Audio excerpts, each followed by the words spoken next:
আজকে 1 আগস্ট। সবাইকে আসসালামু আলাইকুম। লাউ কিছু আবার আজকে কাটবো। এখান থেকে মোটামুটি 35টার মতো লাউ আমি কেটে ফেলেছি অলরেডি। এই দুইটা পাঁচটা করে কাটতে কাটতে, যেটা আমি অলরেডি ছবিতে দেখাইলাম। এখন আজকে বোধহয় 8-10টা কাটবো। এখানে কিছু আসছে কচি ছোট ছোট। এই লাউটা বীজ লাউ, এটা একটু হালকা গ্রিন টাইপের। এটা আমার ওই জাতের লাউ, প্রতি বছরই রাখি। এটা 15th জেনারেশনে পড়লো, 14th or 15th জেনারেশনে পড়লো এগুলো। নিচে আছে আমার এই পুঁই শাক, ওই পাশে আছে পাট শাক, আর এইখানে পাশে একটু টমেটো দিয়েছিলাম। লাউগুলো এইখানে বড় হয়েছে, মোটামুটি ভালোই বড় হয়ে গেছে। একটু ছবি তোলার জন্য একটু দেরি হয়ে গেল, একটু বেশি বড় হয়ে গেল মনে হচ্ছে। এই যে চাল কুমড়া, দেখতে সুন্দর লাগে, কাটতে মায়া লাগে, কাটতে কষ্ট হয়ে যাচ্ছে যে এগুলোকে কেটে ফেলবো। ঝুলে থাকলে দেখতে কত সুন্দর লাগে, ভালো লাগে।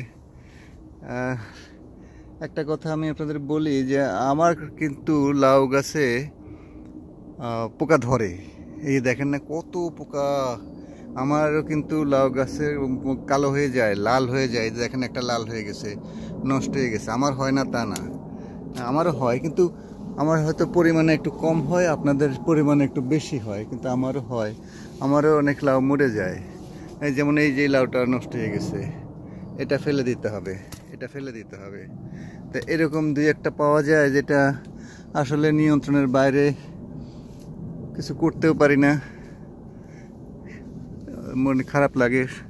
আপনি একটা লাউ দেখছেন, নিজের হাতে পরাগায়ন করছেন, কিন্তু ওটা মরে গেলে পরে কষ্ট লাগে, আমারও হয়। এইখানে এই যে পাট শাকটা দেখছেন, এই পাট শাকের মধ্যে আগামী বছর লাউ দেব।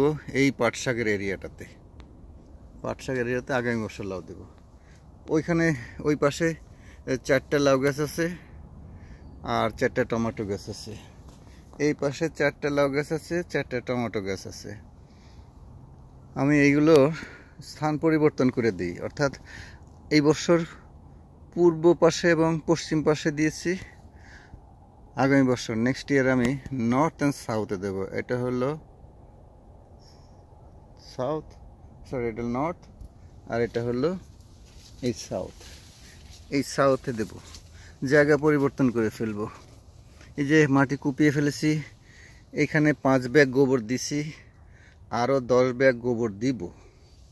দেওয়ার পর এই মাটি কুপাতে থাকবো। এর মধ্যে আবার কিছু পিটমস দেব এবং 5 ব্যাগ ব্ল্যাক আর্থ কম্পোস্ট দেব। তারপরে আরেকটা বার গোবর দেব, এবং যে গাছপালা ময়লা টয়লা যা কিছু আসবে সবগুলোকে এর মধ্যে দিয়ে চাপা দিয়ে বন্ধ করে রাখবো। আগামী বছর লাউ হবে এইখানে, এই দিকে আর হবে না, এইখান দিয়ে হবে। জায়গাটা আমি পরিবর্তন করে দিই। এখানে মোটামুটি 1.5 ফুট জায়গা আমি গর্ত করে এই প্লটটা করেছি। 1.5 ফুটের নিচে মাটি আছে, পাতা বড় বড় পাতা আছে। 1.5 ফুটের পরে অনেক পাতার উপরে মাটিগুলো দাঁড়িয়ে আছে, যাতে পানি দেওয়ার সাথে সাথে পানিগুলো নিচে পাতার সাথে মিশে যায়। সবাইকে ধন্যবাদ। আমাকে একটু দেখাই দিই, কারণ আমার শরীরটা আজকে ভালো নেই, তারপরও দেখাই।